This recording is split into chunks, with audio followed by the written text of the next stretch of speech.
चलते चलते चैनल में आज फिर आपका स्वागत है। प्रिय दोस्तों, आज का विषय बहुत ही महत्वपूर्ण है। एक ऐसा विषय जो हमें जीवन के हर रोग से मुक्त कर सकता है, वो चाहे शारीरिक रोग है या फिर मानसिक रोग है। वो हमारे सुनने की क्षमता को बढ़ा सकता है, वो हमारे देखने की प्रवीणता को बढ़ा सकता है, वो हमारे बोलने की क्षमता को 4 चांद लगा सकता है। और अगर हम उस पर पूरा उतर जाएं तो जीवन के सारे कार्य हम बड़ी निपुणता से कर सकते हैं। इस विषय का नाम है आनापानसति। प्रिय दोस्तों, आनापानसति एक ऐसी साधना है, अगर आप इसमें उतर जाते हैं तो आपको जीवन का हर सुख प्राप्त होता है। मैं आपको आज इस बात का आश्वासन देना चाहता हूँ। आनापानसति साधना का आविष्कार आज से लगभग 2600 वर्ष पहले महात्मा बुद्ध ने किया था, और आनापानसति के कारण ही महात्मा बुद्ध बुद्धत्व को प्राप्त हुए थे और भगवान कहलाए थे। आधुनिक युग में भी लोगों ने आनापानसति को अपनाया है और अपने जीवन में अपार सफलता प्राप्त की है। महात्मा गांधी हर रोज आनापानसति साधना करते थे। आनापानसति का अगर विशेषता मैं आपको शब्दों में बताऊंगा तो शब्द कम हो जाएंगे। प्रिय दोस्तों, जब आप खुद आनापानसति का अनुभव करेंगे तो आप अपने जीवन में वाह कह उठेंगे। प्रिय दोस्तों, आनापानसति मेडिटेशन की एक बहुत ही आसान और साधारण विधि है। इसको करने के लिए आपको 4 अवस्थाओं में से गुजरना पड़ेगा। आप 1 या 2 हफ्ते में इसमें निपुण हो जाएंगे। कुछ लोग 1 महीने में और कुछ लोग 1 साल में ये निपुणता हासिल कर लेते हैं, और इसके बाद उनका जीवन बहुत ही सरल और सफल हो जाता है। वो लोग सौभाग्यशाली हो जाते हैं। इसको करने के लिए आपको किसी शांत स्थान पर आरामदायक मुद्रा में बैठ जाना है।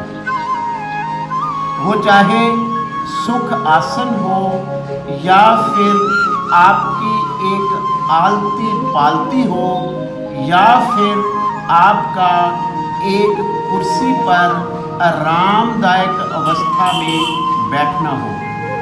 आनापानसति आप अपने ऑफिस की चेयर पर बैठकर भी खाली पलों में कर सकते हो। आनापानसति आप अपनी कार की पिछली सीट पर बैठकर भी आरामदायक अवस्था में बड़ी आसानी से कर सकते हो। इसकी पहली अवस्था या स्टेज में आपको बैठकर अपने सांसों को अंदर बाहर आते देखना है। अपनी मन की आंखें अपनी सांसों पर टिका देनी है और बस उसको आ रही है, जा रही है, इसको ध्यान से देखना है। अपनी सांसों से किसी भी तरह की छेड़छाड़ नहीं करनी है।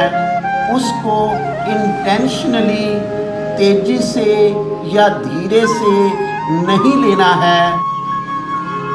प्रिय दोस्तों, मैं आपको यहाँ ज्ञात करवाना चाहता हूँ कि हमारी कुल जिंदगी में केवल एक ही सच्चाई है, वो है हमारी सांसें। तो इसलिए आनापानसति की पहली अवस्था में इस सच्चाई को आपने सहजता से देखना है, देखते जाना है, देखते जाना है और देखते ही रहना है। अब इसकी दूसरी अवस्था शुरू होती है। इसमें आपने अपनी मन की आंखों से अपनी सांसों की गहराई नापनी है। आपने सांसों को छेड़ना नहीं है, आपने सांसों की गहराई बढ़ानी नहीं है। अगर छोटी है तो उसको छोटा देखना है, अगर वो गहरी है तो उसको गहरा देखना है। अगर वो आपकी एक नासिका से आ रही है तो आपको अपनी एक नासिका से देखना है। बस उसकी गहराई और उसका व्यवहार आपने दूसरी अवस्था में नोट करना है और बड़ी गहनता से उसका अध्ययन करना है। आपने देखना है कि जब आपकी सांसें अंदर जा रही हैं तो वो आपको ठंडक दे रही हैं। जब आपकी सांसें बाहर जा रही हैं तो वो आपको गर्मी दे रही हैं। यह जो विचार है तभी आपके मन में आएगा जब आप अपने मन की आंखें नासिकाओं के द्वार पर लगा लेंगे और आपने देखना है कि ठंडक आपको कहाँ तक महसूस होती है, ठंडक की गहराई कहाँ तक जाती है। और वो ठंडक ही आपको सिद्ध करेगी कि आपकी सांसें कितनी गहरी है। और जब वो आपको छोड़ती है तो आपकी नासिकाओं पर गर्मी छोड़कर जाती है। उस गर्म अवस्था को देखना है। अगर आप देख सकते हैं तो बस आपने अपना साक्षी भाव बना लेना है और अपनी सांसों की नेचर को बड़े ही ध्यान से देखना है। इसके बाद आप आनापानसति की तीसरी अवस्था में प्रवेश करने जा रहे हैं।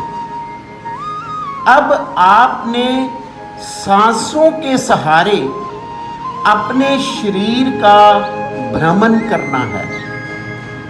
सांसों के सहारे आपने सिर के बालों से लेकर पैर के अंगूठों तक अपना भ्रमण जारी रखना है। प्रिय दोस्तों, इस भ्रमण में अनेक संवेदनाएं आएंगी, लेकिन आपने उन संवेदनाओं से जुड़ना नहीं है, केवल अपना साक्षी भाव बनाकर रखना है। आपने अपने सिर से लेकर पैर के अंगूठे तक किसी भी अंग को नहीं छोड़ना है।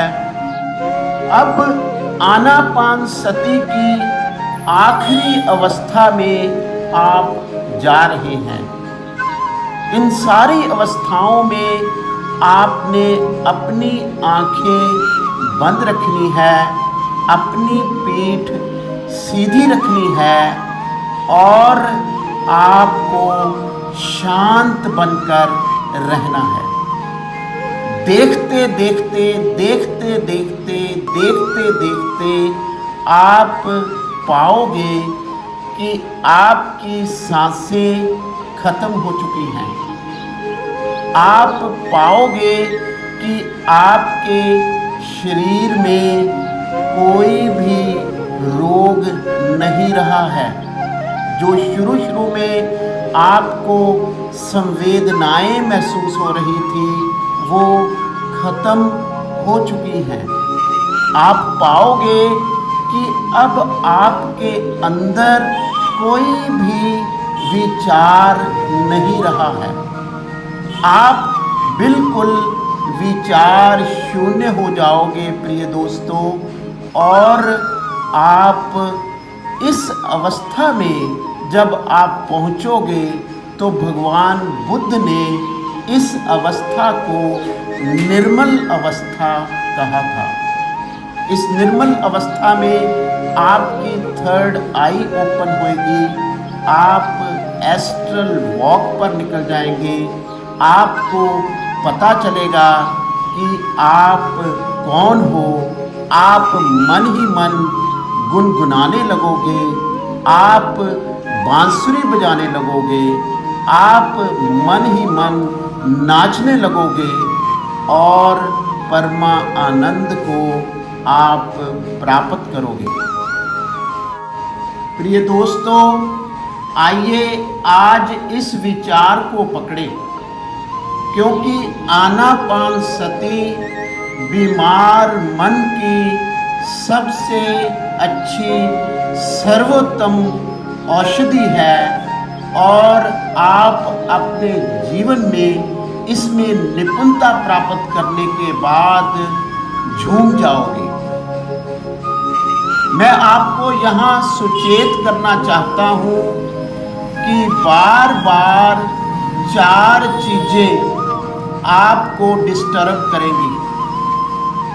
आपकी पेंडिंग जॉब्स, आपकी भूख, आपका गुस्सा और आपकी सुस्ती आपके बार बार आड़े आएगी, लेकिन आपने बार बार अपना मन सांसों में टिका लेना है। आपका दिन शुभ हो और आप अपने जीवन के नेक्स्ट लेवल को पालें।